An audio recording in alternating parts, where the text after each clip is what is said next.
Alors, qu'est-ce que nous laisse entrevoir ce choc entre Oliveira et Makhachev? Les experts comme le coach Brian ici à l'écran nous expliquent que Oliveira pourrait être en difficulté dans la mesure où Makhachev est celui qui va orienter le débat vers le sol. Makhachev a les moyens d'emmener le combat où il veut et notamment vers le sol par son expertise en takedowns, du judo, de la lutte, du sambo qui font qu'il est extrêmement redoutable et peut emmener n'importe quel combattant, dont Oliveira, au sol où il peut décider de ce que le combat puisse avoir la tournure. De son côté, Oliveira est un grappleur, un jujubiste extraordinaire dont on connaît les performances, notamment les outils majeurs que sont son rear naked choke et bien entendu les guillotines par-ci, les leg locks par-là.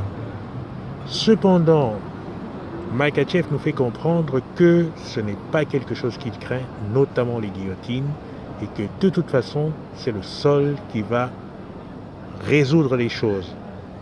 En ce qui concerne leur force en standing, ils n'ont rien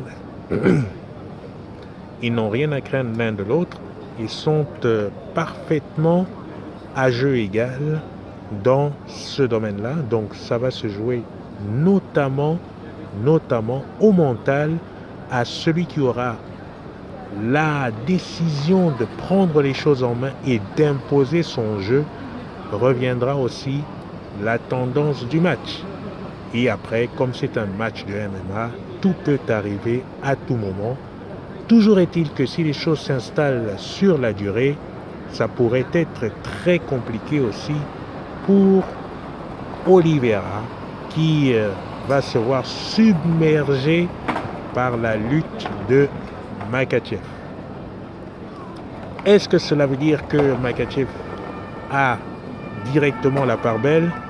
On ne le sait pas, on ne sait pas quelle tournure cela va prendre.